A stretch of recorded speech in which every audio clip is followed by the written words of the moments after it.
Hello future doctors, प्यारे प्यारे बच्चों, उम्मीद कर रहे हैं बहुत अच्छे से तैयारी चल रही होगी आप लोगों की। प्यारे बच्चों, आज आपका rank booster test series number 14 जिसका टॉपिक है neural control and coordination and chemical coordination. तो बेटा, ये दो चैप्टर से क्वेश्चन ठीक ठाक पूछे जाते हैं। तो हमारा मिशन है नीट 2025 के लिए पढ़ने का अधिकार सबको और डॉक्टर बनने का भी अधिकार सबको। चलिए पेपर को डिस्कस करते हैं। Question number 91, which of the following neural system relays the impulse from CNS to involuntary organ. तो भाई सेंट्रल नर्वस सिस्टम का पार्ट होता है बेटा ब्रेन और spinal cord.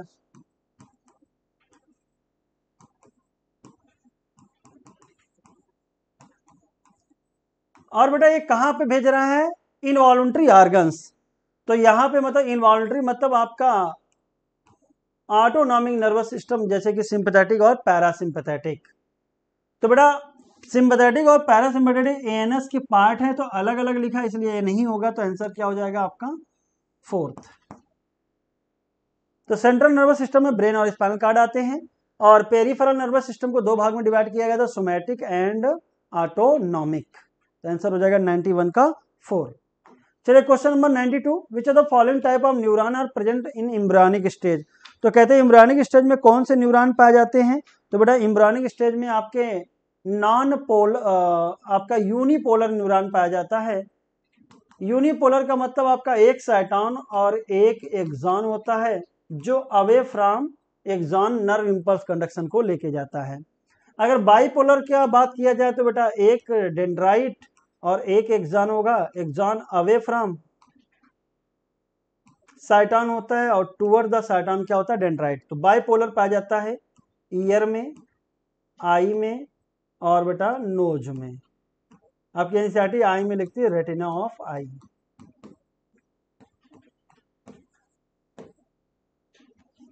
Multipolar most common होता है, और बेटा यहां पे मोर देन 2, दो से ज्यादा होगा, जिनमें से मेनी डेंड्रॉन और 1 एक्सॉन होगा। नॉन पोलर में आपका जो भी प्रोसेस होगा वो फिक्स नहीं होगा, उसी से टूवर्ड्स भी होगा और उसी से अवे हो जाएगा। तो पोलरिटी डिसाइड नहीं होगी, तो बोलते हैं नॉन पोलर। और ये पाया जाता है इनवर्टिब्रेट्स में। ठीक है, तो आंसर हो जाएगा बेटा आपका 91 का फर्स्ट। क्वेश्चन नंबर 93, असर्शन इन रीजन दिया गया है, the immune responses of old person become weak. तो कहते हैं जैसे जैसे ओल्ड एज आने लगती है, इम्यून रिस्पॉन्स वीक होने लगती है। तो इम्यून रिस्पॉन्स में आपका थाइमस ग्लैंड डीजनरेट होने लगती है, हार्मोन निकलता है थाइमोसिन, और टी लिम्फोसाइट के डिफरेंशिएशन एंड मैच्योरेशन में हेल्प करता है सेल मीडिएटेड इम्यूनिटी। साथ ही साथ टी लिम्फोसाइट ह्यूमोरल इम्यूनिटी को भी बढ़ावा देता है। तो अगर रीजन में लिखा होगा तो एक्सप्लेनेशन हो जाएगा। तो thymus is degenerated in old individual resulting in decreased production of thymosin. बिल्कुल सही है। थाइमन का पोजीशन भी याद कर सकते हो, behind the sternum, in between the lungs and ventral to aorta. तो असर्शन सही, रीजन सही और करेक्ट एक्सप्लेनेशन भी हो जाएगा। तो आंसर हो जाएगा 93 का बेटा 4। क्वेश्चन नंबर 94, और ए टू डी दिया गया है और मैचिंग करना है। पहले हम देख रहे हैं कि यहां पे रिसेप्टर है जो कहां प्रेजेंट है? मेम्ब्रेन पे।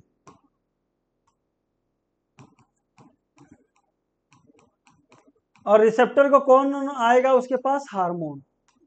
और हार्मोन कौन सा मैसेंजर होता है बेटा? Primary messenger. तो ए हो गया हार्मोन और बी हो गया रिसेप्टर। रिस्पॉन्स 1 आया और ए हो गए सेकेंडरी मैसेंजर।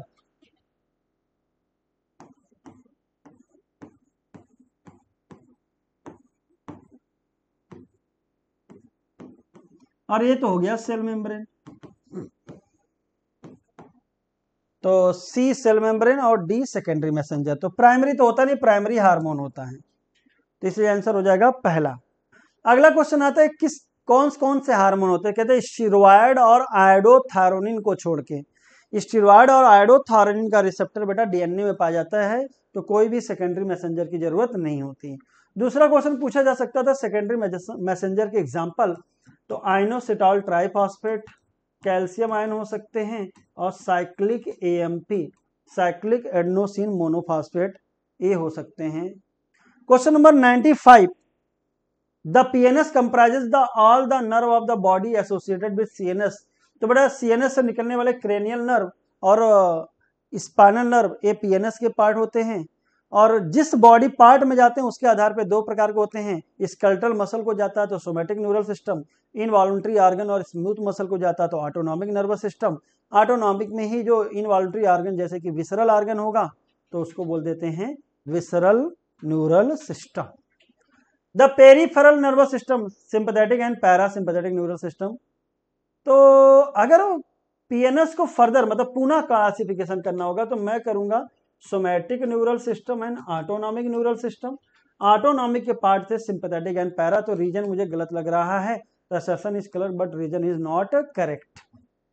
पूरा अगर मैं बोलूं तो पेरिफेरल नर्वस सिस्टम में सोमैटिक पाए जाएंगे और ऑटोनॉमिक।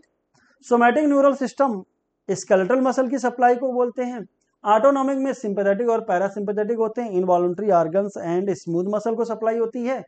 इसी ऑटोनॉमिक में अगर इंटरनल ऑर्गन विसरल ऑर्गन का नाम लिया जाए तो ऑटोनॉमिक एक टाइप और बोल सकते थे, विसरल न्यूरल सिस्टम।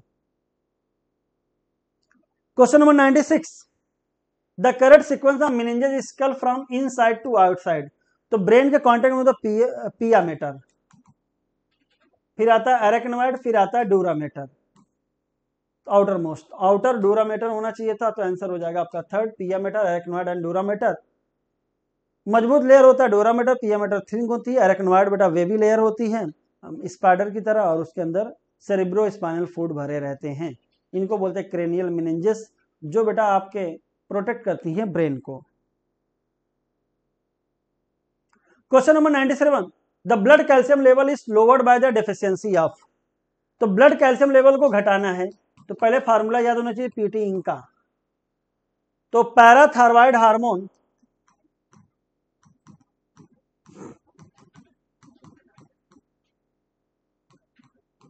इनसे increases calcium ion in blood. तो इसी का उल्टा कौन करेगा, टीसीटी, ये डिक्रीज करेगा। क्या पूछ रहा है, किसका लेवल कम होगा, तो कैल्शियम की डेफिशिएंसी हो जाएगी। तो calcitonin and parathormone.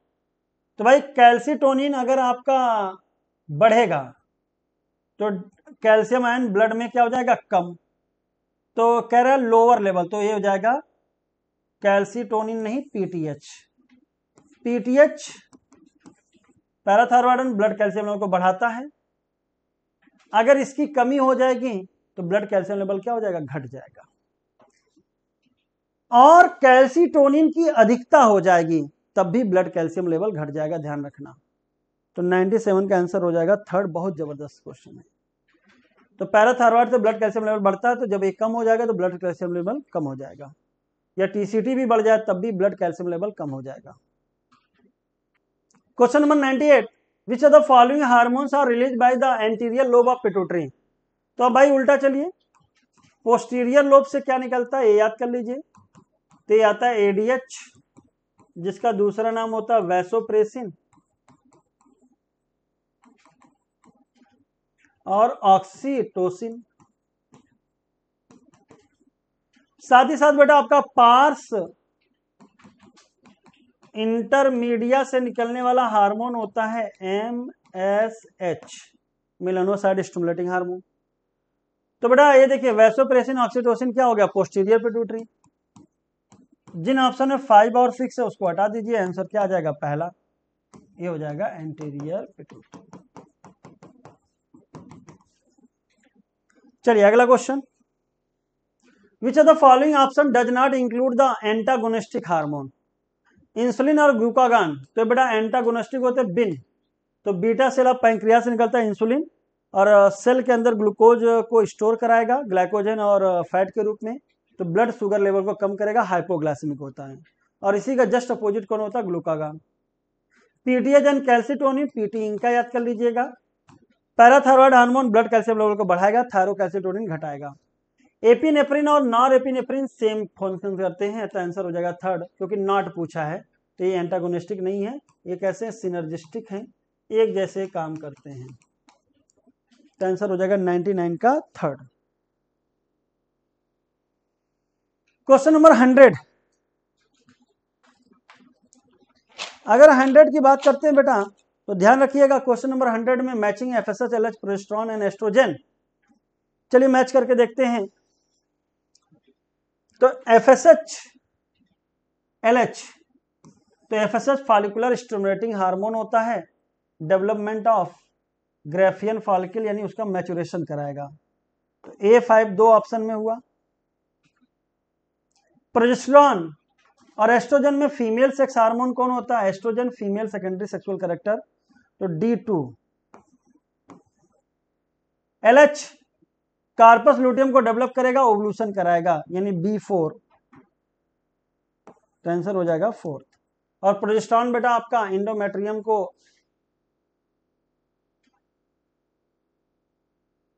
Contraction of uterine muscle, ये तो बाय ऑक्सीटोसिन कराएगा, तो एंडोमेट्रियम को इम्प्लांटेशन के लिए तैयार रखेगा और उसको एकदम स्थिर रखेगा।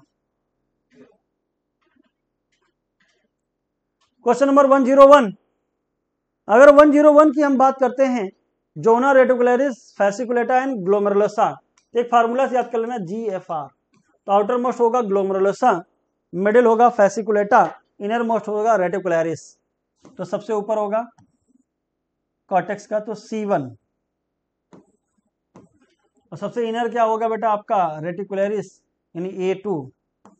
तो आंसर हो जाएगा बेटा आपका 3rd।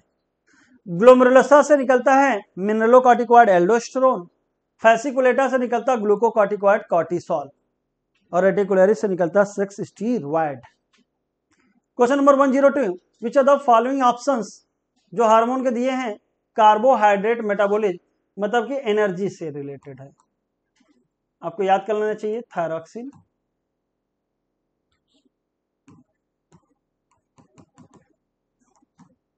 कॉर्टिकॉइड्स, खास करके ग्लूकोकॉर्टिकॉइड, या बोल दो एड्रिनल ग्लैंड, एड्रिनल मेडुला की भी हार्मोन मेटाबॉलिज्म कराएगा, एपिनेफ्रिन और नॉर एपिनेफ्रिन, और पैंक्रियाज का हार्मोन इंसुलिन एंड ग्लूकेगॉन। तो ऑक्सीटोसिन से हट गया, तो ये हो जाएगा चौथा आ जाएगा। यहाँ प्रोजेस्टेरोन और एस्ट्रोजन से हट गया, मैंने सारे लिख दिए। थायरॉक्सिन जो भी आपकी बॉडी को लड़ाई झगड़ा से तैयार करता है, बीएमआर को मेंटेन करता है, वो कार्बोहाइड्रेट मेटाबॉलिज्म में आएगा, याद रखिएगा।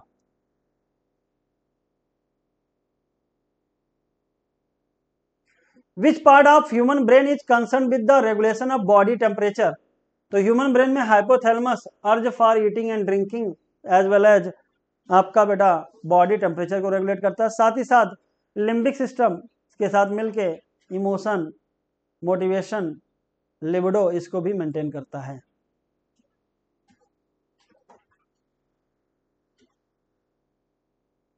Question number 104, prolonged hyperglycaemia lead to a complex disorder called diabetes mellitus, तो हाइपरग्लाइसीमिया होने का मतलब क्या है?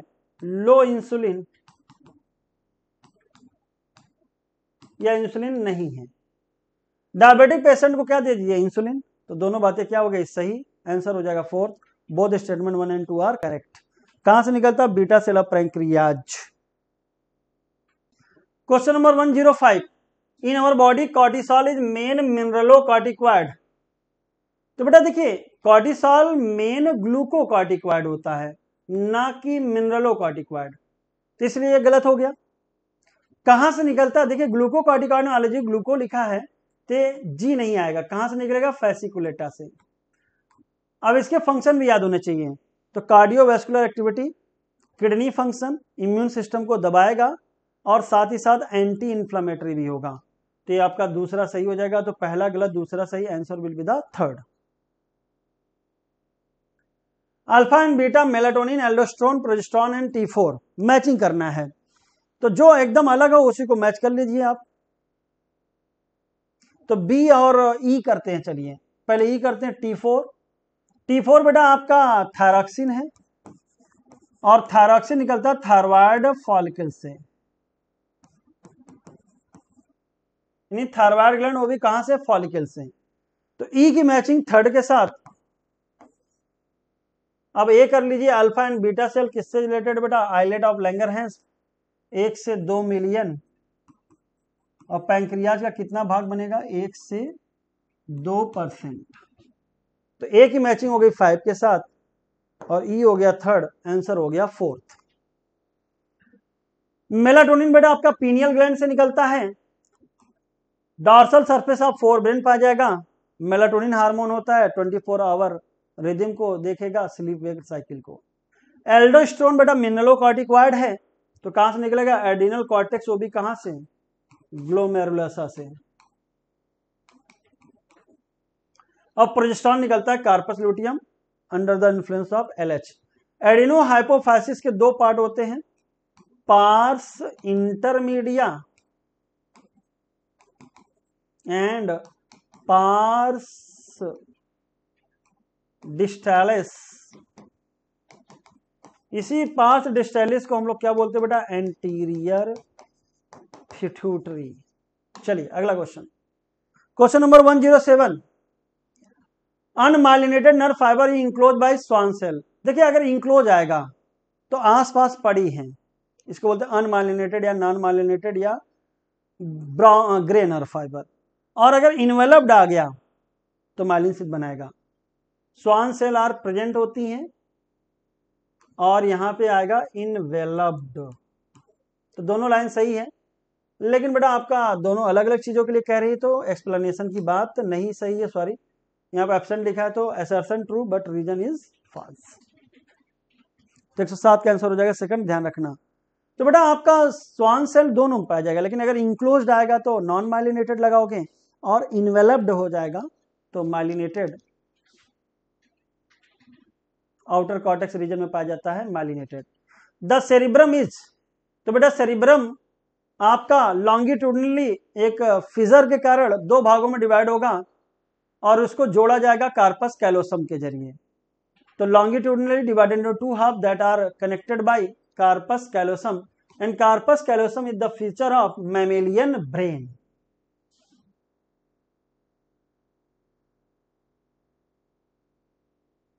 विच of the following is not correctly matched, cerebellum balancing बिल्कुल सही है, और इसके लिए ईयर का वेस्टिबुलर एपरेटस काम करता है। अब ईयर वगैरह हट गया, जो कि इनर ईयर का पार्ट है। Limbic system regulation of sexual behaviour limbic system में आता है, amygdala, hippocampus along with hypothalamus. Excitement, rage, love, affection और मोटिवेशन, ये सब देखेगा limbic system. Hypothalamus urge for eating, drinking and thermal regulation. तो थर्मल रेगुलेशन आपका मेडुला का गलत हो जाएगा। मेडुला बेटा इनवॉलंटरी जितने भी काम होता है वो करता है, जैसे vomiting, heart beat, gastric secretion, respiration, ये सब देखेगा मेडुला। और मेडुला से ही आपका स्पाइनल कॉर्ड कनेक्टेड होता है, हैंड ब्रेन का पार्ट होता है, ध्यान रखिएगा। Question number 110, direct contact of brain. तो पिया मीटर बेटा डायरेक्ट कॉन्टेक्ट में होता है और क्रेनियल बोन के कॉन्टेक्ट में होता है डोरा मीटर, पीएडी याद कर लीजिएगा।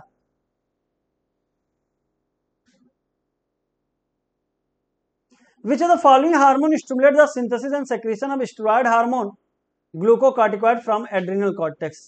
तो बेटा एड्रिनल कॉर्टेक्स से ग्लूकोकॉर्टिकॉइड निकालना है तो कौन सा हार्मोन काम करेगा, तो एसीटीएच जो पिट्यूटरी से निकलता है, एडिनोकार्टिकोट्रोफिक हार्मोन। कहां से निकलेगा, एंटीरियर पिट्यूटरी से। क्वेश्चन नंबर 112, अगर क्वेश्चन नंबर 112 देखेंगे, in males LH stimulate the synthesis and secretion of. तो बेटा LH आपका मेल में लेडिक सेल पे काम करेगा और क्या करवाएगा, टेस्टोस्टेरोन निकलवाएगा, एंड्रोजन। तो एंड्रोजन फ्रॉम टेस्टिस पूरा याद करना होगा, तो लेडिक सेल, और काम करवाएगा बेटा आपका स्पर्मेटोजेनेसिस। फीमेल में LH काम करेगा ग्राफियन फॉलिकल पे और ओवल्यूशन कराएगा, बनवाएगा कार्पस लूटियम, साथ ही साथ कार्पस लूटियम को मेंटेन भी करता है। JG cell of kidney produce a peptide hormone called renin which stimulate erythropoiesis. तो बेटा रेनिन तो निकलता है, लेकिन इरिथ्रोपोएसिस करने के लिए हार्मोन दूसरा है जिसका नाम erythropoietin. GIP inhibit gastric secretion and motility, सही है, गैस्ट्रिन सेक्रीशन करवाएगा और जीआईपी सेक्रीशन को रोकेगा। तो आपका पहला गलत, दूसरा सही, तो आंसर हो जाएगा आपका second. Sorry third. Question number 114, which hormone stimulate the RBC production. तो बेटा आरबीसी प्रोडक्शन के लिए, स्टिमुलेशन के लिए अगर बात करते हैं तो कॉर्टिसॉल हो जाएगा और थायरॉक्सिन, ये दोनों आते हैं। लेकिन अगर आरबीसी फॉर्मेशन की बात करेगा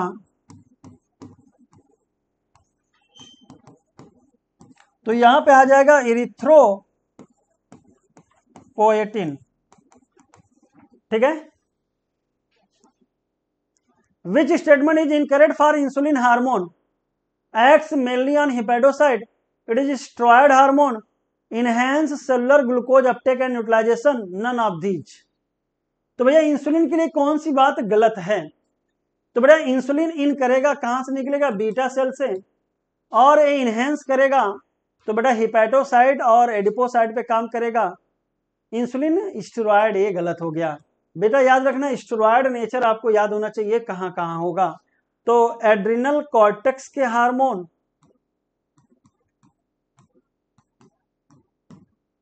टेस्टिस के हार्मोन और ओवरी के हार्मोन, बेटा ये तीन जगह के हार्मोन कौन से नेचर के होते हैं? स्टेरॉयड नेचर के। आयोडोथायरोनिन बेटा थायरॉयड फॉलिकल से निकले हुए T3 और T4 हैं। अमीनो एसिड डेरिवेटिव बेटा आपके एड्रिनल मेडुला के हार्मोन होते हैं, एड्रेनलिन एंड नॉर एड्रेनलिन। और इसको छोड़ने के बाद जो भी होगा वो पेप्टाइड या प्रोटीन नेचर का होता है। तो आप इनको कैटेगराइज करके याद करिएगा।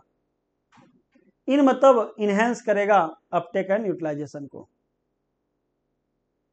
Question number 116, diabetes mellitus patient insulin देकर किया जा सकता है, क्योंकि इंसुलिन की कमी से आपका अपटेक और यूटिलाइजेशन बंद हो जाता है, जिससे ब्लड शुगर लेवल बढ़ने लगता है।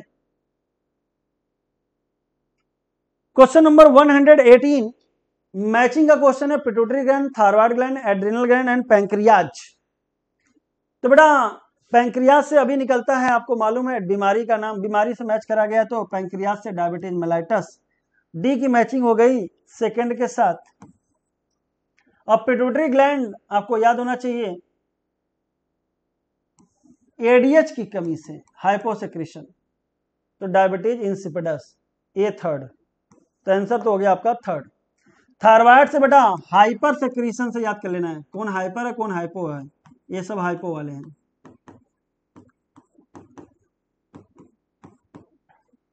एड्रिनल ग्लैंड के, खास करके एड्रिनल कॉर्टेक्स के हार्मोन की हाइपोसेक्रेशन से एडी इंसल्ट डिजीज, और एड्रिनल कॉर्टेक्स के हाइपर सेक्रेशन से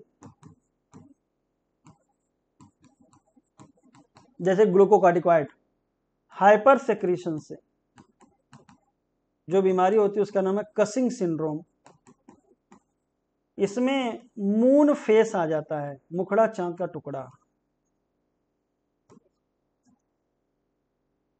question number 118, which is wrong statement regarding adrenal cortex. Epinephrine stimulate sympathetic nervous system, ये बात सही है, लेकिन ये बेटा एड्रिनल मेडुला का हार्मोन है। बढ़िया क्वेश्चन है। तो भैया एड्रिनल कॉर्टेक्स के लिए बात गलत है, तो ए आना चाहिए। तो दो ऑप्शन हो सकता था। Cortisol is hyperglycaemic. देखिए इंसुलिन खाली हाइपोग्लाइसेमिक होता है, बाकी क्या होता है? हाइपर। तो ए और बी दोनों आने चाहिए, दोनों गलत हैं, और पूछा ये रॉन्ग है, तो आंसर हो जाएगा। कॉर्टिसॉल ग्लूकोकार्ड होता है, इम्यून सिस्टम को सप्रेस करता है, एंटी इंफ्लेमेटरी होता है। Which one of the following pair of hormone are the example of those that can easily pass through the cell membrane? तो भाई सेल मेम्ब्रेन को पास करके डीएनए से जुड़ जाए, वो बेटा आपके होते हैं स्टेरॉयड नेचर के एंड आयोडोथायरोनिन नेचर के। स्टेरॉयड वाले हार्मोन एड्रिनल कॉर्टेक्स, टेस्टिस और ओवरी।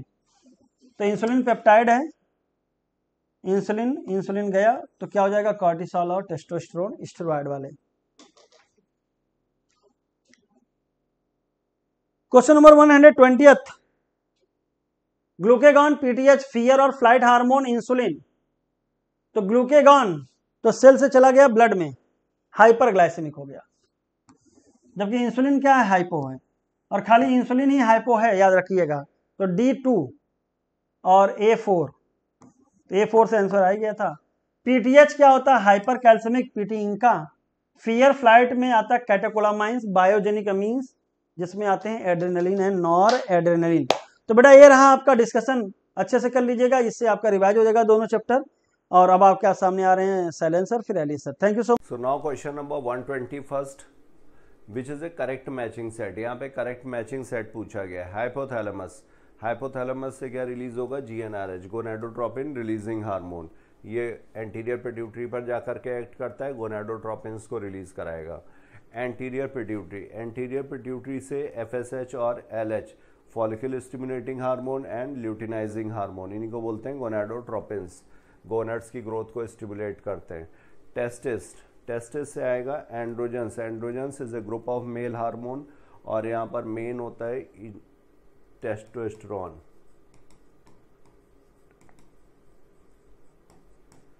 ओवरी, ओवरी से मेन हार्मोन आएगा ईस्ट्रोजन। यहाँ पर ईस्ट्रोजन भी क्या है? ग्रुप ऑफ फीमेल हार्मोन्स और यहाँ पर ईस्ट्रेडियोल,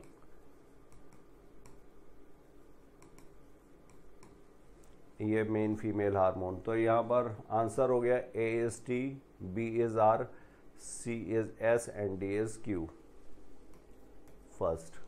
now we move to other question. Question number second, pars intermedia secretes a hormone called.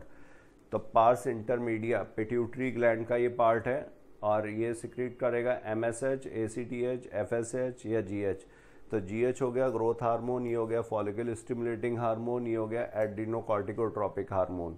इसमें से आंसर होगा मेलानोसाइट स्टिमुलेटिंग हार्मोन एमएसएच, और इसके एंटागोनिस्टिक हार्मोन होता है मेलाटोनिन। ये कहाँ से आएगा? ये आएगा पीनियल ग्लैंड से। इन दोनों के एक्शंस एक दूसरे के अपोजिट हैं। तो आंसर हो गया यहाँ पर first. Now we move to other question. Question number 123. The process through which one or more organs interact and complement the functions of one another. एक दूसरे को सपोर्ट करते हैं, तो symbiosis, apoptosis, homeostasis and coordination. तो homeostasis का मतलब होता है maintenance of internal environment, coordination इसी के लिए जरूरी है, टू मेंटेन होम्योस्टैसिस, तो मेंटेनेंस ऑफ इंटरनल एनवायरनमेंट।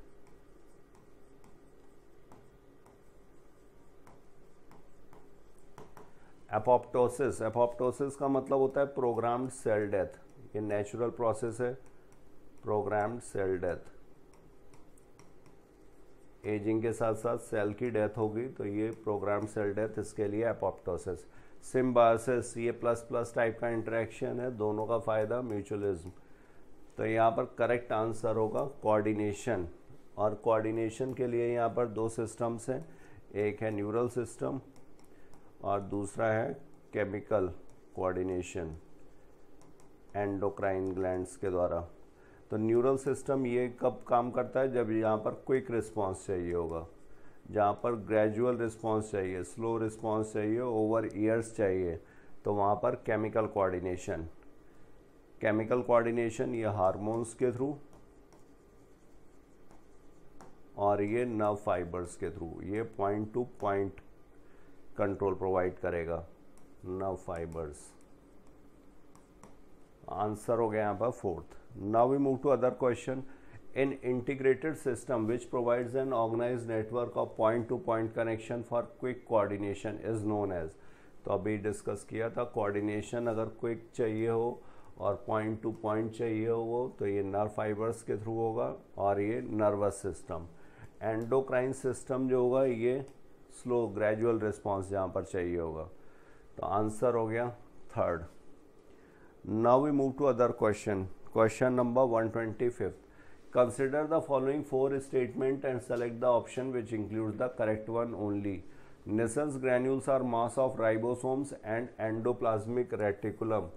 तो ये जो नर्व फाइबर्स हैं इसमें जो प्रोसेसेस प्रेजेंट हैं, ये एक यूनिफॉर्म थिकनेस का होगा जो away from the cell body लेकर के जा रहा होगा इम्पल्स, इसे बोलते हैं एक्सॉन। और बाकी के ये प्रोसेसेस जो हैं ये टुवर्ड सेल बॉडी इम्पल्स लेकर के आते हैं, इनको बोलते हैं डेंड्राइट्स। तो यहाँ पर ये नेसल्स ग्रैन्यूल्स प्रेजेंट है सेल बॉडी में, प्लस ये डेंड्राइट्स में भी प्रेजेंट होते हैं। एब्सेंट होते हैं ये एक्सॉन्स में, यहाँ पर ये न्यूक्लियस हो गया, ये एक्सॉन्स में एब्सेंट, और ये बने होते हैं ribosomes plus rough endoplasmic reticulum के। फंक्शन होता है इसका प्रोटीन की सिंथेसिस। तो यहाँ पर Nissl's granules are mass of ribosomes and endoplasmic reticulum सही है। Nissl's granules are mass of ribosomes only गलत हो गया। Nissl's help in protein synthesis सही है। Nissl's granules are present in cell body and dendron, ये भी सही है। तो आंसर हुआ A, C and D only, fourth. Now we move to other question. Question number 126. The cerebrum wraps around a structure called thalamus, which is a major coordinating center for sensory and motor signaling. Major coordinating center for sensory signals only. Major center for motor signaling only. Not a nervous part of a brain. तो ये thalamus इसका part है fore brain का, और इसमें major ये क्या काम क्या करता है, तो जो सेंसरी इनपुट्स आ रहे होते हैं उनकी प्रोसेसिंग करेगा और फिर उनको कन्वे कर देता है सेरेब्रल कॉर्टेक्स का जो सेंसरी एरिया है वहाँ पर, तो सेंसरी सिग्नलिंग का काम करेगा। इसी तरह से ये मोटर सिग्नलिंग, तो ये कोऑर्डिनेशन इंटीग्रेशन प्रोवाइड करते हैं सेंसरी और मोटर फंक्शंस को। तो आंसर यहाँ पे करेक्ट हुआ first. Now we move to other question. Question number 127, which of the following statement is correct? इनमें से कौन सा करेक्ट है? The electrical potential difference across the polarised plasma membrane is known as action potential in the resting state. Electrical potential difference across the polarised plasma membrane, action potential in the resting stage. Sodium ion is responsible for generating an action potential, impulse is an action potential. तो यहाँ पर B और सी ये सही दिया हुआ है। Resting membrane potential जो होता है ये -70 मिली वोल्ट होगा, अंदर की तरफ माइनस होता है और बाहर की तरफ ये प्लस। और ये किस वजह से होता है? तो यहाँ पर जो पोटेशियम लीकी चैनल्स प्रेजेंट हैं, ये पोटेशियम लीकी चैनल्स, इनके थ्रू पोटेशियम जो होगा ये बाहर जाता है, जिसकी वजह से अब एक प्लस चार्ज जो होगा वो बाहर निकल जाता है। अंदर पोटेशियम ज़्यादा होता है एक्सोप्लाज्म में, बाहर सोडियम ज़्यादा होता है, तो पोटेशियम लीकी चैनल्स की वजह से। और दूसरा रीज़न है यहाँ पर निगेटिवली चार्ज प्रोटीन्स जो साइटोप्लाज्म में प्रेजेंट है, या एक्सोप्लाज्म बोला जाए, निगेटिवली चार्ज प्रोटीन्स, इसकी वजह से भी। और इसको मेंटेन करने का काम करता है सोडियम पोटेशियम पंप। 3 सोडियम बाहर पंप करता है, 2 पोटेशियम अंदर की तरफ लेकर के आएगा, तो नेट चार्ज ये भी बाहर की तरफ पहुंचाता है, तो ये रेस्टिंग मेम्ब्रेन पोटेंशियल को मेंटेन रखेगा।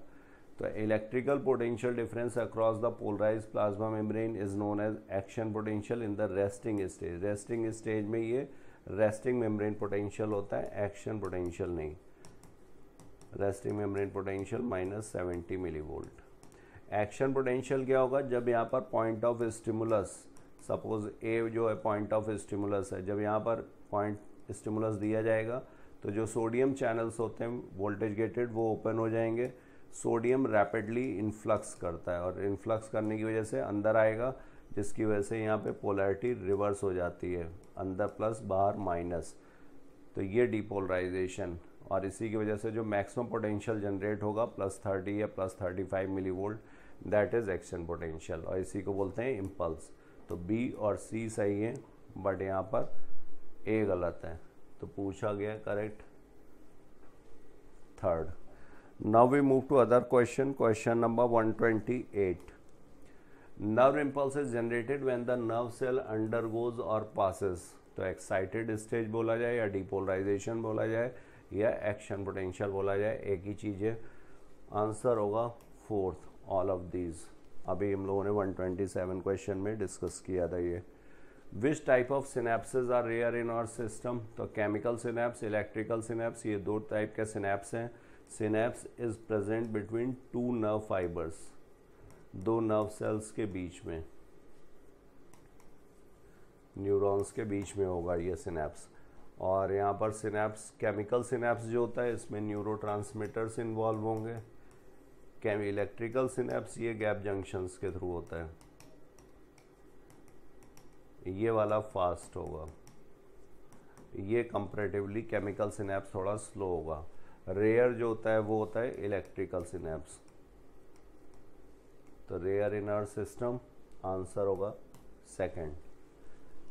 Now we move to other question, question number 130। In the following diagram hypothalamus is represented by, तो थैलेमस डायंसिफिलॉन का पार्ट है, ये यहाँ पर हाइपोथैलेमस हो गया, ये epithalamus. Thalamus is a box like structure और इसकी रूफ को बोला जाता है एपिथैलेमस, और इसका जो फ्लोर है इसको बोलते हैं hypothalamus.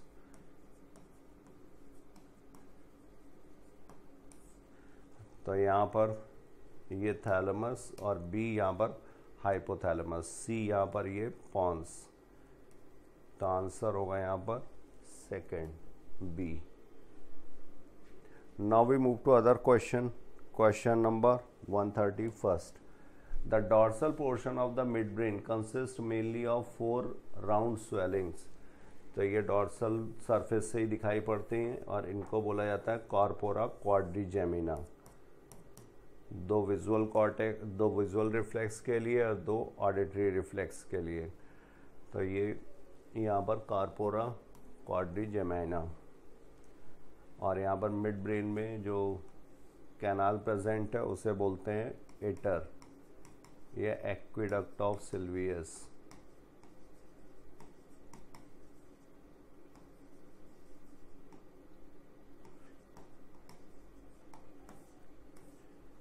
Mid brain canal. Now we move to other question, question number 132। 132 में दिया गया कि identify A B and C in the following diagram. A B और सी को आपको आइडेंटिफाई करना है। यहाँ पर ए क्या हो गया, ए हो गया ये श्वान सेल, बी हो गया माइलिन शीथ, और सी नोड्स ऑफ रैनवियर। तो ए Schwann cell, B myelin sheath और C nodes of Ranvier. Node of Ranvier जो है ये जंपिंग सॉल्टेटरी कंडक्शन के लिए, जंपिंग कंडक्शन के लिए।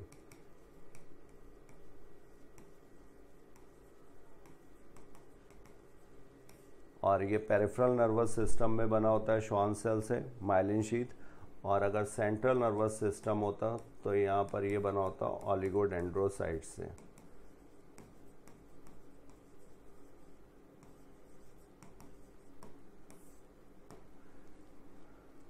तो आंसर हुआ यहाँ पर first 132। Now we move to other question, question number 133। Which of the following structures or regions is incorrectly paired with its functions? तो medulla oblongata controls respiration and cardiovascular reflexes, consist of fiber tracts that interconnect different regions of brain, control movements. Hypothalamus production of releasing hormones and regulation of temperature, hunger and thirst. Corpus callosum band of fibers connecting left and right cerebral hemisphere। तो यहाँ पर corpus callosum ये सही दिया हुआ है, ये 2 cerebral hemispheres, और यहाँ पर ये जो बैंड ऑफ फाइबर्स होता है ये वाइट फाइबर्स हैं।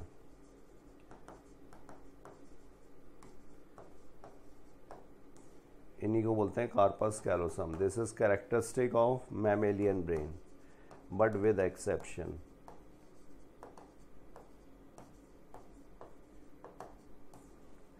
तो ये सही है। Hypothalamus production of releasing hormones, ये रिलीजिंग फैक्टर्स और इनहिबिटरी फैक्टर्स रिलीज करता है हाइपोथैलेमस। इसके अलावा एडीएच और ऑक्सीटोसिन की सिंथेसिस करेगा जो पोस्टीरियर पिट्यूटरी से रिलीज होते हैं, और regulation of temperature, hunger, thirst, osmoregulatory centres, ये सारे यहाँ पर प्रेजेंट हैं। तो ये भी सही दिया हुआ है।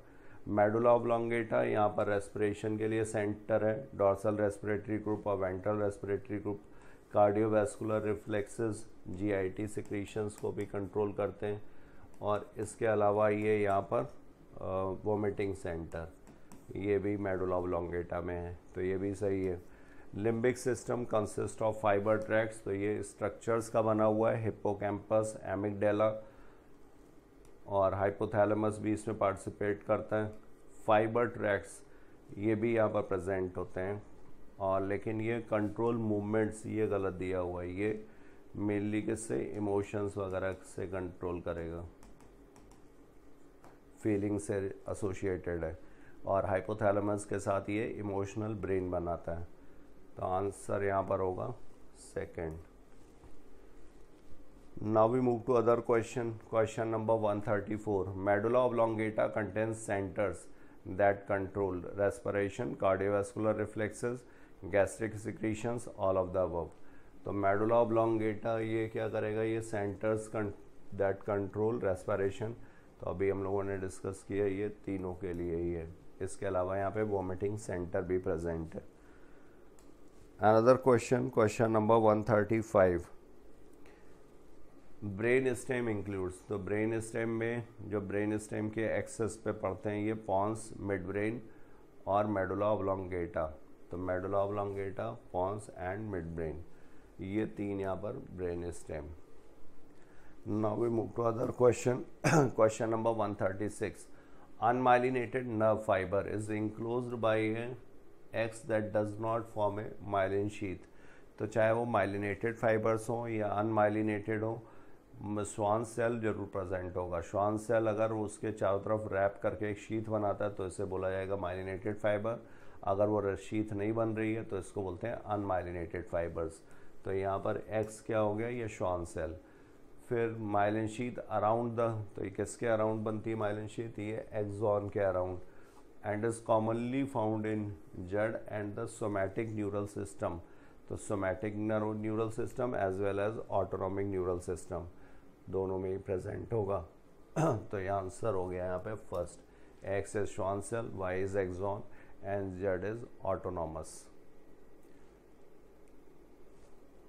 Now question number 137. The A portion of the midbrain consists of mainly round swellings called as। तो यहाँ पे A क्या है, dorsal portion of the midbrain consist of mainly, ये किसके लिए हो गया, ये कार्पोरा क्वाड्रिजेमिना, 4 राउंड स्वेलिंग्स होती हैं, डॉर्सल साइड से ही दिखाई पड़ती हैं। कार्पोरा क्वाड्रिजेमिना 4 राउंड स्वेलिंग्स हैं, तो ये dorsal 4 and corpora quadrigemina. 137 is second. Now we move to other question. Question number 138, the cerebral cortex contains a large regions that are neither clearly sensory nor motor in function, these regions are called as. तो cerebral cortex that are, तो इनको बोलते हैं association areas, और ये association area किसके लिए, memory के लिए, कम्युनिकेशन के लिए और इंटरसेंसरी एसोसिएशन। तो 138 इज फोर्थ।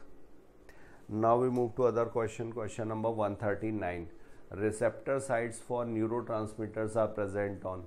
तो रिसेप्टर साइट्स जो होती हैं ये पोस्ट सिनेप्टिक मेम्ब्रेन, ये वाली जो मेम्ब्रेन है ये प्री सिनेप्टिक, ये सिनेप्टिक क्लेफ्ट, बीच में जो गैप है,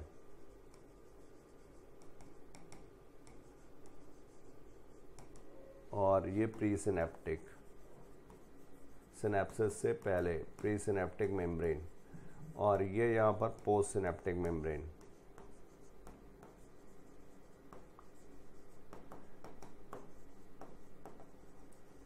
यहाँ पर भरे होते हैं ये सिनेप्टिक वेसिकल्स, इनमें होता है न्यूरोट्रांसमीटर्स।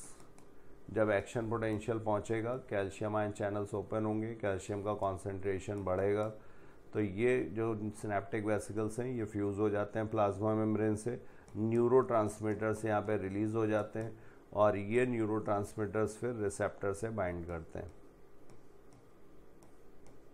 और इसके बाद depending on the type of neurotransmitter either action potential generate होगा या इनिबिट हो जाता है। तो एक्साइटेटरी पोस्ट सिनेप्टिक पोटेंशियल या इनिबिटरी पोस्ट सिनेप्टिक पोटेंशियल। तो ये यहाँ पर रिसेप्टर साइट्स कहाँ पर हुए, ये पोस्ट सिनेप्टिक मेम्ब्रेन पर। 139 is third. Now we move to other question. Question number 140, the medullary sheath of the nerve fibre is interrupted at intervals. तो मेडुलरी शीथ बोला जाए या इसको माइलिन शीथ भी बोल सकते हैं, इज इंटरप्टेड एट इंटरवल्स। तो यहाँ पर नोड्स ऑफ रेनवियर, जहाँ पर माइलिन शीथ इनकम्प्लीट होगी, और यहाँ से इम्पल्स कंडक्शन जो होता है जहाँ पर ये नोड्स ऑफ रेनवियर प्रेजेंट होते हैं तो वो फास्टर होगा, क्विकर होगा than the non myelinated fibres. Now next question, question number 141, which is a correct matching set. तो थाइमोसिन ये सेल मीडिएटेड इम्यूनिटी के लिए, टी सेल डिफ्रेंसिएशन के लिए रिस्पॉन्सिबल है. ग्रेव्स डिजीज़ जो है ये हाइपरथायरॉयडिज्म से रिलेटेड है. एक्सॉफ्थैल्मिक गोइटर ऑटो इम्यून भी होती है. इमरजेंसी हार्मोन कौन सा है? ये एपिनेफ्रिन, और ये कैसा होता है? ये टायरोसिन से डिराइव्ड है, अमाइनो एसिड डेरिवेटिव है. फिर इंसुलिन ये हाइपोग्लाइसेमिक हार्मोन, पेप्टाइड हार्मोन है ये, और ये बीटा सेल से रिलीज होता है, बीटा सेल्स ऑफ पैंक्रियाज. इसका एंटागोनिस्टिक है ग्लूकागॉन. तो करेक्ट आंसर हो गया यहाँ पर A is third, B is fourth, C is first and D is second. 141 is first. Now we move to other question number 142. यहाँ पर which is a correct matching set? तो peptide, steroids, iodothyronine and amino acid derivative. तो amino acid derivative ये यहाँ पर क्या हुआ? D, epinephrine. अभी हम लोगों ने डिस्कस किया था एपिनेफ्रिन और नॉरएपिनेफ्रिन, ये इमरजेंसी हार्मोन्स हैं और ये टायरोसिन से डिराइव्ड है, तो ये सही है. आइडोथायरोनिन ये भी टायरोसिन का ही डेरिवेटिव है और आयोडीनेशन से उसके बनेगा, तो थायराइड हार्मोन. स्टेरॉइड्स ये प्रोजेस्टेरॉन, और पेप्टाइड हार्मोन्स ये हाइपोथैलेमिक हार्मोन्स. तो यहाँ पर आंसर होगा A is fourth, B is third, C is second and D is first. 142 is fourth. Now we move to other question number 143. यहाँ पर which is a correct statement? PTH पैराथ hormone has no role in calcium metabolism. PTH पैराथ hormone हो गया, ये hyper कैल्सियमिक hormone है, ये blood में calcium के level को बढ़ाता है. हाइपर कैल्सियमिक ब्लड में कैल्शियम के लेवल को बढ़ाएगा, तो ये बोन का रिजॉर्प्शन वगैरह करेगा और जीआईटी से एब्जॉर्प्शन को बढ़ाता है, और रीनल ट्यूब्यूल्स में कैल्शियम के रीअब्जॉर्प्शन को बढ़ाएगा. तो no role in calcium metabolism में गलत दिया हुआ है. TCT is a thyroid hormone. TCT का भी कैल्शियम मेटाबॉलिज्म से लेना देना है. इनफैक्ट पीटीएच और टीसीटी ये एक दूसरे के एंटागोनिस्टिक हैं. टीसीटी जो होगा ब्लड में कैल्शियम के लेवल को कम करता है, थायरोकैल्सिटोनिन, और ये थायराइड हार्मोन है, सही है. टीसीटी इज एड्रीनल हार्मोन, गलत दिया हुआ है. थाइमोसिन प्रोड्यूस हाइपोकैल्सीमिया, ये भी गलत है. तो यहाँ पर फोर्थ ऑप्शन सही है, करेक्ट पूछा गया, only B is correct. Now we move to other question number 144. Consider the following figures, identify A to D. तो यहाँ पर ए क्या है? ये बाइलोब्ड स्ट्रक्चर है, थायराइड ग्लैंड, ये बीच पे इस्थमस जो दोनों लोब्स को कनेक्ट कर रहा है, और ये नॉन एंडोक्राइन पोर्शन होता है. इसके बाद यहाँ पर बी, तो बी क्या है? वोकल कॉर्ड्स, और सी क्या है? ये ट्रैकिया, और इसके बाद ये डी, ये यहाँ पर पैराथायरॉइड. तो आंसर हो गया यहाँ पर third. Now we move to other question number 145. Which of the following statements are false और ट्रू? तो calcitonin regulates the blood calcium level, thyrocalcitonin, ये सही है. Oxytocin stimulates contraction of uterine muscles during birth, oxytocin, ठीक है. ये Graves disease is caused by malfunctioning of adrenal gland, ये गलत है, थायराइड से रिलेटेड है. ADH stimulates absorption of water and increases the urine production, ये anti diuretic hormone है. डायूरेसिस मतलब इंक्रीज फॉर्मेशन ऑफ यूरिन, तो एंटी, तो इसको ये इंक्रीज नहीं डिक्रीज करेगी. एब्जॉर्प्शन ऑफ वाटर, ये फंक्शन इसका सही है, वाटर रिटेनिंग हार्मोन है, बट इंक्रीजेज वर्ड यहाँ पे गलत दिया हुआ है. तो दो ऑप्शन यहाँ पे सही है, A and B, and C and D are false. Answer होगा यहाँ पर second. Now we move to other question. Question number 146. See the given diagrammatic representation. Identify A, B, C and D. तो यहाँ पर ये क्या हो गई, ये न्यूरोसिक्रेटरी सेल्स हो गई, ये यहाँ पर portal circulation, hypophyseal portal system, ये एंटीरियर पिट्यूटरी और ये पोस्टीरियर पिट्यूटरी। ये यहाँ पर जो हार्मोन्स आ रहे हैं ये एक्सोनली आ रहे हैं, और ये जो हार्मोन्स आते हैं ये थ्रू पोर्टल सिस्टम पहुँचते हैं एंटीरियर पिट्यूटरी पे। तो 146 का करेक्ट आंसर होगा hypothalamic neurons, neurosecretory cells, nuclei जिनको बोला जाएगा। बी यहाँ पर hypophyseal portal system,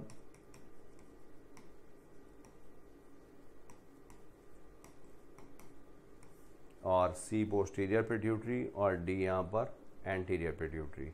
answer is first. Now we move to other question. Question number 147. Which is the possible stimulatory role of glucocorticoid regarding cellular metabolism?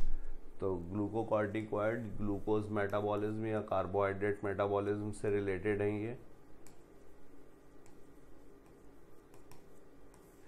और ये gluconeogenesis करते हैं। Gluconeogenesis का मतलब synthesis of glucose from other sources than the carbohydrate. Lipolysis lipids का break down करेंगे, protein का भी ब्रेक डाउन करते हैं। तो आंसर होगा यहाँ पर fourth. Now we move to other question. Question number 148। Which one of the following pairs is incorrectly matched? इनमें से कौन सा पेयर इनकरेक्टली मैच्ड है? तो इंसुलिन, इंसुलिन क्या हो गया, ये डायबिटीज मेलाइटस डिजीज सही दी हुई है। ग्लूकागॉन, अल्फा सेल सोर्स सही है, पैंक्रियाज की अल्फा सेल से ग्लूकागॉन आता है। इंसुलिन का एंटागोनिस्टिक है, ये हाइपरग्लाइसेमिक है, ब्लड में ग्लूकोज के लेवल को ये बढ़ा देता है। और कॉर्टिसोल, कॉर्टिसोल्स बीटा सेल्स सोर्स, तो बीटा सेल्स गलत दिया हुआ। बीटा सेल्स का सोर्स, बीटा सेल्स किसके लिए सोर्स होते हैं? तो इंसुलिन के लिए। और कॉर्पस ल्यूटियम प्रोजेस्ट्रॉन सिक्रेशन सही है, कॉर्पस ल्यूटियम से प्रोजेस्ट्रॉन मेनली और ईस्ट्रोजन भी रिलीज होता है। तो इनकरेक्ट पूछा गया है, इनकरेक्ट होगा third. Now we move to other question 149। The atrial wall of our heart secretes a very important peptide hormone which causes increase in blood pressure, decrease in blood pressure, no effect. तो ये renin angiotensin aldosterone system के antagonistic है। Renin angiotensin aldosterone system ये blood pressure को बढ़ाता है। तो ANF क्या करेगा, ये वैसोडाइलेशन करता है और ये ब्लड प्रेशर को कम करेगा। तो decrease in blood pressure 149 is second. Now we move to other question. Question number 150। Which hormone is not an amino acid derivative? तो एपिनेफ्रिन अभी हम लोगों ने देखा था टायरोसिन डेरिवेटिव है। Adrenaline, adrenaline is another name for epinephrine. Norepinephrine को noradrenaline, और ये सब कहाँ से आते हैं? ये तीनों एड्रिनल मेडुला से। Androgens, androgens is a group of male hormone, इसमें मेन है टेस्टोस्टेरोन और ये स्टेरॉयड हार्मोन है।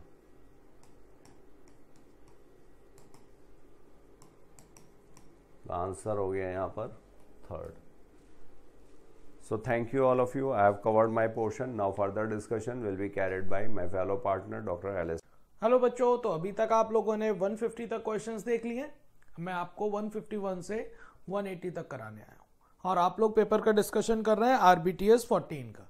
चलिए देखते हैं 151 क्वेश्चन क्या कह रहे हैं। अकॉर्डिंग टू एक्सेप्टेड कॉन्सेप्ट, कौन सा कॉन्सेप्ट? एक्सेप्टेड कॉन्सेप्ट किसका भी? वो बात कर रहे हैं accepted concept of hormone action. किसका? हार्मोन एक्शन का।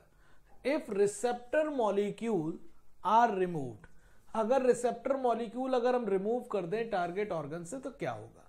आपको पता है स्पेसिफिक हार्मोन स्पेसिफिक रिसेप्टर वाले टारगेट सेल या टिश्यू पर ही काम करते हैं। अगर वहां से अगर आपने रिसेप्टर रिमूव कर दिया तो क्या होगा? भैया हार्मोन अपना काम ही नहीं करेगा और किसी के द्वारा रिसीव ही नहीं करा जाएगा। तो लिखा हुआ target organ will continue to respond to hormone without any difference. गलत जवाब। बिल्कुल आपके पास कंटिन्यू कैसे कर सकता है? नहीं, target organ will continue respond to the hormone but will required higher concentration. No, the target organ will not respond to the hormone, ये वाली बात सही है। Target organ will continue to respond to the hormone but in the opposite way, ऐसा भी नहीं होता। Answer third सही है। अगर रिसेप्टर को रिमूव कर दोगे तो हार्मोन काम ही नहीं करेगा।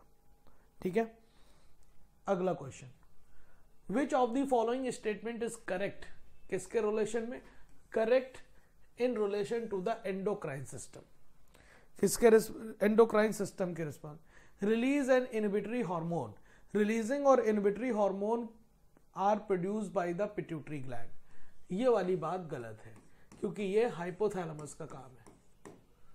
फिर आपके पास लिखा adenohypophysis under the direct neural regulation of the hypothalamus, ये डायरेक्ट नहीं इनडायरेक्ट, डायरेक्ट तो आपके पास न्यूरो हाइपोफाइसिस का काम है, ये वाली बात गलत। Organ in the body like gastrointestinal tract, heart, kidney and liver do not produce any hormone, no, मतलब गैस्ट्रोइंटेस्टाइनल ट्रैक्ट भी हार्मोन रिलीज करता है जीआईपी के नाम पर, हार्ट भी एएनएफ, किडनी एरिथ्रोपोइटिन, रेनिन, है ना, करता ही है।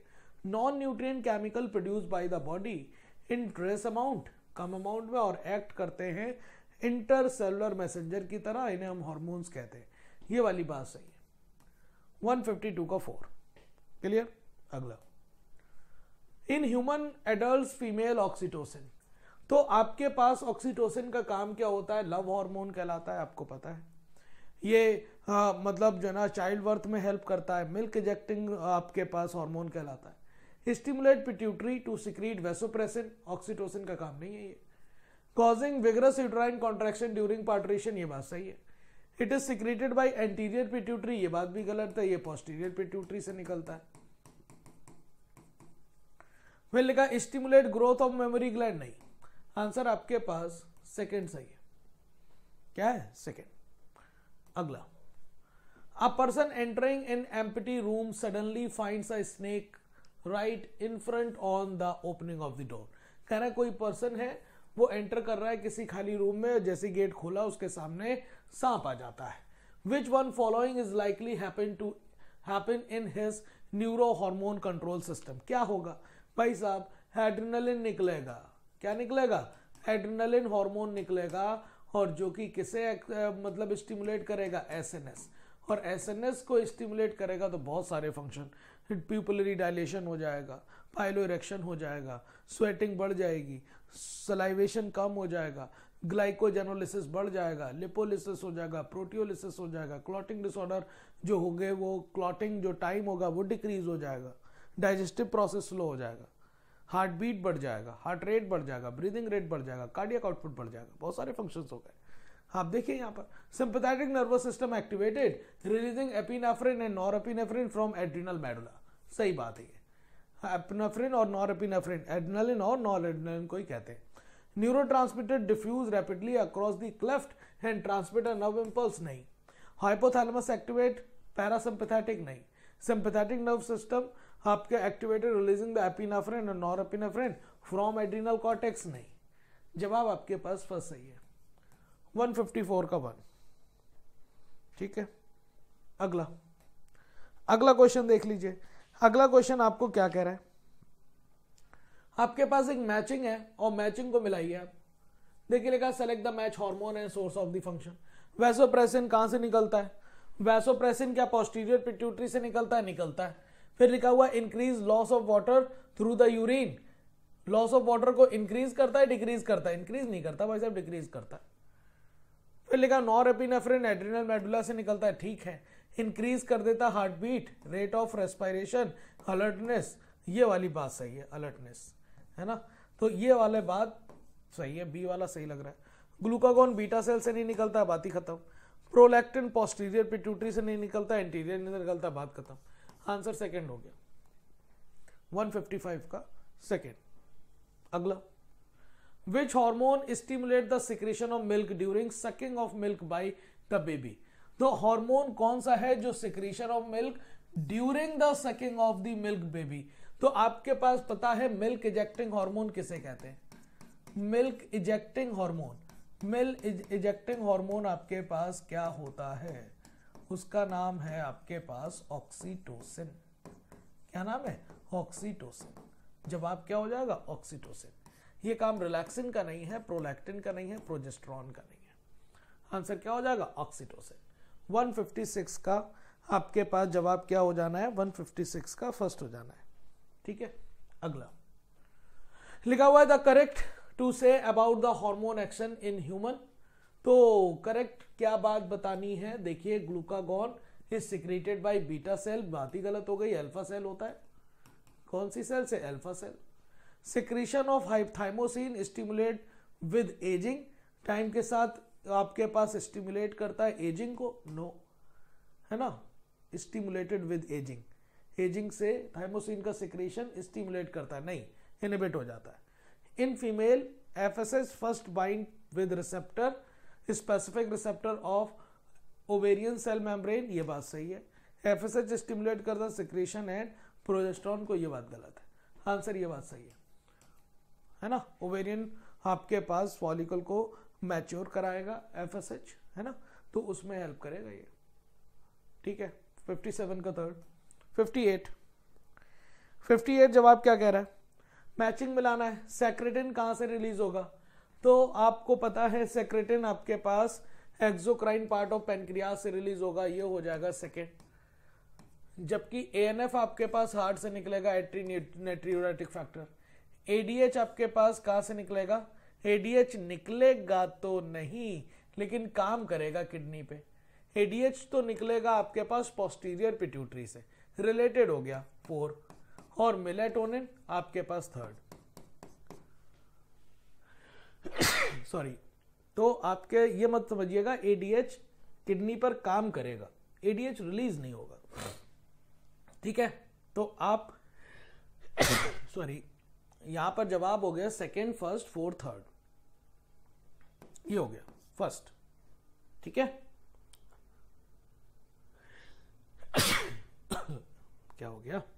अगला क्वेश्चन क्या कह रहा है? अगला क्वेश्चन कह रहा है कि the nerve fibre transmit impulses from the tissue या ऑर्गन। अगर टिश्यू या किसी ऑर्गन से अगर सिग्नल जा रहा है सीएनएस को, तो ये आपका काम करेगा सेंसरी नर्व। और सेंसरी नर्व का दूसरा नाम, इसी को हम कहते हैं इफरेंट। सेंसरी को नहीं, एफरेंट कहते हैं, एफरेंट। और अगर सिग्नल सीएनएस से जाए आपके पास टिश्यू या ऑर्गन को, तो इसे मोटर कहते हैं।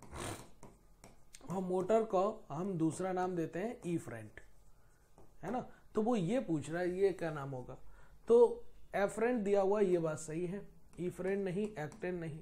आंसर आपके पास फर्स्ट हो जाएगा। याद रखिएगा, ट्रिक है same.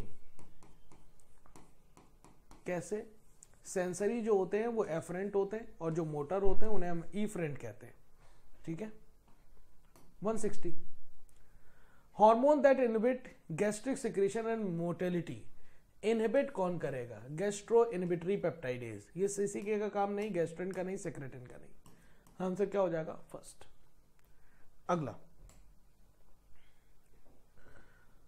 In members of Phaeophysi, their body is differentiated into hold fast, stipe and fronds. What is the function of hold fast और frond? hold fast और frond का काम बताना है। तो hold fast आपके पास सबस्ट्रेटम से अटैचमेंट में हेल्प करता है। किसमें हेल्प करेगा? अटैचमेंट में। और जबकि फ्रॉन्ड फोटोसिंथेसिस करेगा। तो आंसर आपके पास पहला अटैचमेंट आप लिखिए, दूसरा फोटोसिंथेसिस, और इस तरह से आंसर आपका फर्स्ट बनेगा। बाकी आपके पास गलत हो गया। 162 विच इज करेक्ट ऑप्शन? इसमें से करेक्ट ऑप्शन क्या है? लिखा लॉलिगो कटल फिश, यहां पे डैश होगा। क्या लॉलिगो को हम कटल फिश कहते हैं? नहीं। टीनिया को हम राउंड वर्म कहते हैं? नहीं, फ्लैट वर्म है। वुचरेरिया को हम फाइलेरियल वर्म कहते हैं? यस। हेप्लाइसिया को क्या हम सी अर्चिन कहते हैं? ये बात भी गलत। आंसर थर्ड सही है। 162 का थर्ड। ठीक है बेटा, आगे तो आपको इनकरेक्ट मैच बताना है बेटा। तो वी ट्रस्ट 163 क्वेश्चन कर रहे हैं हम लोग, है ना। तो आपके पास इनकरेक्ट सवाल बताना है। व्हीट रस्ट को हम पक्सीनिया कह रहे हैं। ईस्ट, ब्रेड और बियर आपके पास सैक्रोमाइसिस सेरेविसी याद रखिएगा, है ना। और आपके पास ये क्राइसोफाइटा में डायटमीसियस अर्थ आएगा। इसका यूज आपको शुगर आपके सोल्यूशन या फिर ऑयल को सेपरेट करने के लिए, फिल्टर करने के लिए आपको पेस्ट और पॉलिशिंग में यूज हो जाता है। स्लेजनेला को साइलोप्सिडा में नहीं आता, साइलोप्सिडा में साइलोटम आता है, जबकि स्लेजनेला आता है आपके पास लाइकोप्सिडा में।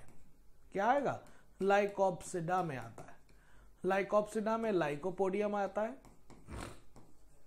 Lycopodium and स्लेजनेला and स्नेजिलेला। तो आपके पास जवाब क्या हो गया? गलत जवाब निकालना था 4। 164 the most accepted line of descent in human evolution. आपको ये बात पता है, पहले ड्रायोपिथिकस आया, फिर Ramapithecus, Homo habilis, Homo erectus and Homo sapiens. तो आप देखिए यहां पर जवाब क्या सही है। तो ऑस्ट्रेलोपिथिकस के बाद रामापिथिकस, फिर होमो सैपियंस, ये बात यहां पर गलत। होमो इरेक्टस, फिर होमो हैबिलिस, होमो हैबिलिस पहले आया है। Ramapithecus, Homo habilis, Homo erectus, Homo sapiens, ये सही लग रहा है। ड्रायोपिथिकस, रामापिथिकस पहले, ठीक है। ऑस्ट्रेलोपिथिकस के बाद फिर रामापिथिकस, फिर होमो इरेक्टस, फिर होमो हैबिलिस, गलत। आंसर थर्ड सही है 164 का। 165 variation during mutation of meiotic recombination. Mutation के द्वारा जो भी वेरिएशन आएंगे वो डायरेक्शन लेस होंगे। आपको पता है बड़े स्केल का, लार्ज स्केल का म्यूटेशन जिसे हम सॉल्टेशन कहते हैं, डायरेक्शन लेस होता है, रेंडम होता है। ये वाली बात सही है। ह्यूगो डिवरीज की बात ने बताई थी म्यूटेशनल थ्योरी। अगला, विच one of the following is the incorrect match. कौन सा इसमें इनकरेक्ट मैच है? तो C4 प्लांट रिस्पॉन्ड करते हैं हाई टेम्परेचर को, ठीक बात। फोटो रेस्पायरेशन पूरी एनर्जी वेस्टिंग प्रोसेस है, ना किसी तरह का ATP ना NADPH2। हम आपसे कह सकते हैं कि यहाँ पर आपके पूरा तरीके से वेस्टिंग प्रोसेस है और फिक्स CO2 का भी लॉस कर देता है। C3 प्लांट में 30 ATP, ये बात गलत है, यहाँ पर 18 ATP की बात करी जाएगी। और रुबिस्को C4 प्लांट में भी होगा, लेकिन कौन सी सेल में होगा? वो होगा बंडल शीथ सेल में। कौन सी सेल में? Bundle sheath cell. गलत जवाब निकालना था तो क्या थर्ड हो गया ना, ठीक है। 166 का थर्ड। अगला, match the following column, select the correct option. Correct option select करना है। हाउस फ्लाई, हाउस फ्लाई आपके पास मैकेनिकल कैरियर होता है और अमीबियासिस करा देगा। ये आपके पास ए का क्या हो जाएगा? थर्ड। ऐसे ही आपके फीमेल एनोफिलीज, फीमेल एनोफिलीज आपको मलेरिया करा देगा। सेकेंड, एडीज इजिप्टाई, डेंगू और चिकनगुनिया की बात करेंगे तो ये हो जाएगा 4। और फीमेल क्यूलेक्स आपको एलिफेंटियासिस या फाइलेरियासिस कराएगा। तो third second fourth first, answer आपके पास फर्स्ट हो जाना है। 168 विच one of the following is the incorrect statement. Incorrect statement आपको निकालना है। हैपोमिक्सिस अकर्स इन पोटैटो, बिल्कुल गलत। हैपोमिक्सिस आपके पास ग्रासेस में देखने को मिल जाएगा, ग्रासेस की फैमिली पोएसी। एस्ट्रेसी में देखने को मिल जाएगा, एस्ट्रेसी का दूसरा नाम Compositae. Polyembryony occurs in mango, हाँ मैंगो और सिट्रस में भी देखने को मिल जाएगा। Seed is the basis of our agriculture, ये भी बात सही है। डेट पाम की जो आपके पास ओल्ड है 2000 सीड का ओल्ड मिला है दोबारा से सीड, है ना। तो आपके पास गलत जवाब क्या हो गया? 168 का फर्स्ट।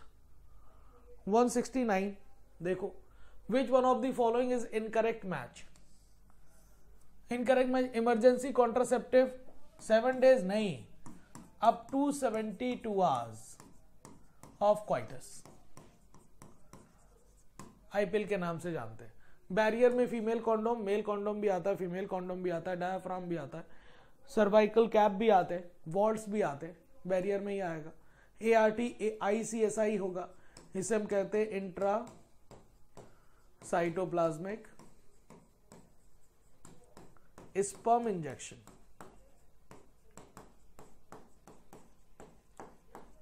ये एम्ब्रियो ट्रांसफर टेक्निक है। एम्ब्रियो ट्रांसफर टेक्निक में आता है बेटा।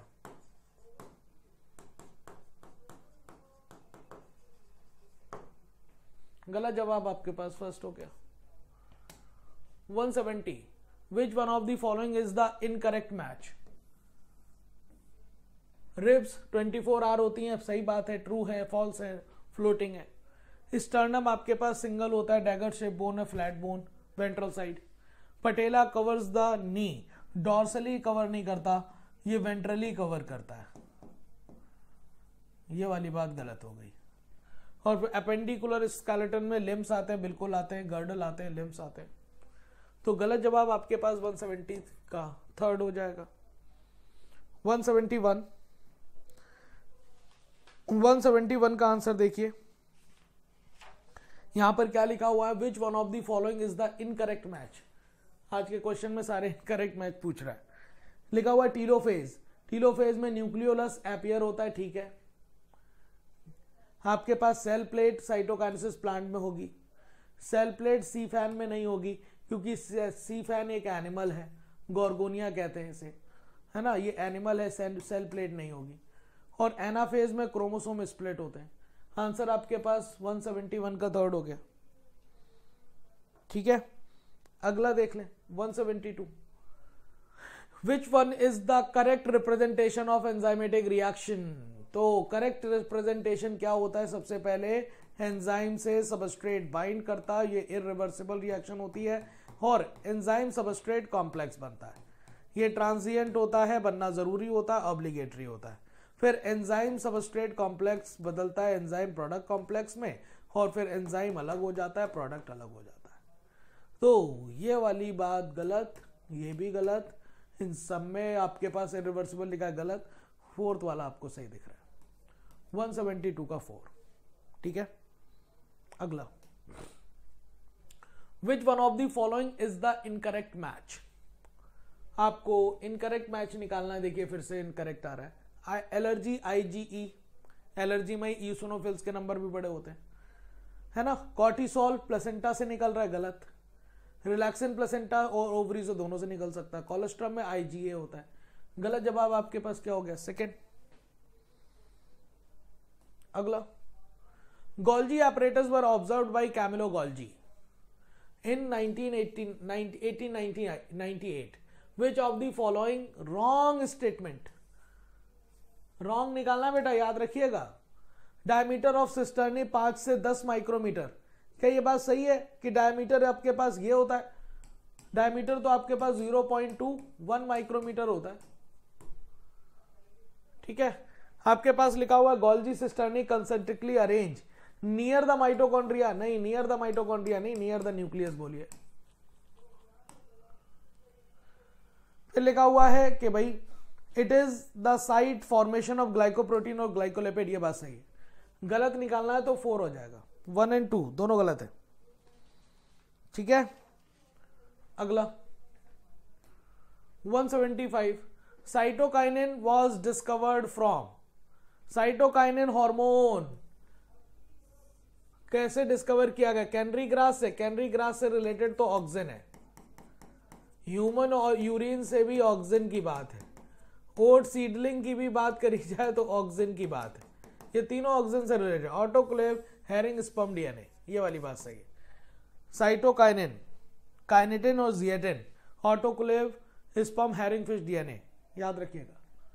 आगे 176, which of the following column, column 1 RNA polymerase 1, third second, इसकी मैचिंग करनी। आपके आरएनए पॉलीमरेज 1 जो है वो राइबोसोमल आरएनए बनाएगा, ए का क्या हो जाएगा, सेकेंड। अब पूछा जाए कौन सा राइबोसोमल आरएनए, तो 28S की बात कर लो, 88S की बात कर लो, 5.8S की बात कर लो। पॉलीमरेज सेकेंड आपके पास क्या करेगा, HN आरएनए बनाएगा, ये हो जाएगा 5th। सेकेंड आपके पास इसमें नहीं दिया, इसमें नहीं दिया, और बी का आपके पास फर्स्ट इसमें नहीं दिया, आपके पास ये आंसर बन गया है। बाकी आप देख लो आरएनए पॉलीमरेज थर्ड का काम क्या होता है, टीआरएनए बनाता है कि नहीं, उसके साथ साथ 5S आरएनए भी बनाएगा, और फिर उसके साथ साथ आपके पास ये और क्या बनाएगा, SNRNA, स्मॉल न्यूक्लियर RNA। तो इस तरह से आंसर आपके पास क्या बन जाएगा, सेकेंड। अगला, विच of the following follow central dogma of molecular biology. Central dogma कौन फॉलो करेगा, आपके पास फ्रांसिस क्रिक ने दिया था central dogma, flow of information, DNA से आरएनए बनता है और आरएनए से प्रोटीन, ये है flow of information, genetic information. वो कुछ आपके पास आरएनए से डीएनए वाले कुछ वायरसेस के लिए होता है, इसका मतलब in general P, Mucor, Chlamydomonas सबकी बात करेगा, कुछ वायरसेस को छोड़कर, जिनमें रिवर्स ट्रांसक्रिप्शन भी पाया जाएगा। ठीक है। 178, the role of oxygen in the regulation of respiratory rhythm is quite insignificant. बिल्कुल बात सही है, हमारे पास ऐसा कोई भी मतलब जो है ना रिसेप्टर नहीं होते जो ऑक्सीजन के अमाउंट को मतलब जो है ना रिसीव कर पाए। वो तो CO2 और H+ आयन के बिहाफ पर ऑक्सीजन की बात करते हैं। अगर CO2 और H+ आयन बढ़ गया है तो हम कहते हैं ऑक्सीजन कम, घट गया तो ऑक्सीजन ज्यादा। तो यहाँ पर ऑक्सीजन का रोल क्वाइटली इनसिग्निफिकेंट है। Emphysema is a chronic disorder है, यस। इसमें एम्फाइसीमा में क्या होता है कि वॉल, आपकी जो एल्वुलर वॉल होती है डैमेज हो जाती है, सरफेस एरिया कम हो जाता है। एम्फाइसीमा क्रॉनिक डिसऑर्डर है, मतलब लंबे टाइम तक होगा तब हो जाता है ना, एक आध दिन में नहीं होता। स्टेटमेंट 1 और 2 दोनों सही है, आंसर 4 बनेगा। 178। अगला 179 लिखा हुआ है lac the lac operon consist of 1 regulatory और 3 structural gene ZYA codes respectively for. आपको पता है Z क्या बनाएगा, Y क्या बनाएगा और A क्या बनाएगा। Z बनाएगा आपके पास बीटा गैलेक्टोसाइडेज, Y क्या बनाएगा, वो बनाएगा परमिएज जो एंटर कराता है, और A बनाएगा ट्रांस एसिटाइलेज। तो ये beta galactosidase ZYA, first option ठीक है। पहले परमिएज नहीं, ट्रांस एसिटाइलेज नहीं, और दूसरे में ट्रांस एसिटाइलेज नहीं। 180 AUG codon has dual function. बिल्कुल, AUG का फंक्शन क्या है, डुअल है, क्योंकि ये मिथ्योनिन को भी कोड करता है और किसे कोड करता है, और आपके पास मिथ्योनिन को कोड करता है और इनिशिएटर कोडॉन की तरह काम करता है। लिखा हुआ है रीजन में AUG कोड फॉर ग्लाइसिन, बिल्कुल गलत। यहां पर ग्लाइसिन नहीं होना चाहिए, यहां पे क्या होना चाहिए, मिथ्योनिन, और act as a initiator codon, ये वाली बात ही गलत हो गई। इनिशिएटर कोडॉन तो सही है, ग्लाइसिन के लिए गलत हो गया। तो असर्शन सही है, रीजन गलत है। आंसर आपके पास 180 का सेकेंड। तो इस तरह से आप लोगों ने मेरे साथ देख लिए 151 से 180 क्वेश्चन। हम लोग पेपर का डिस्कशन कर रहे थे RBTS 14 का, है ना। आई होप आपका पेपर अच्छा जा रहा होगा और आपके आगे आने वाले टेस्ट के लिए भी अच्छी आपकी रिवीजन चल रहा होगा, अच्छा आपकी तैयारी चल रही होगी। आई होप आप ऐसे ही लगे रहें, ऐसे ही मेहनत करते रहें, एक दिन आपको ज़रूर सफलता मिलेगी, और वो दिन ज़्यादा दूर नहीं है, सिर्फ 2 महीने ही बचे हैं एग्ज़ाम के। आई होप आपको ज़रूर और जल्दी ही सफलता मिल जाए। Thank you so much.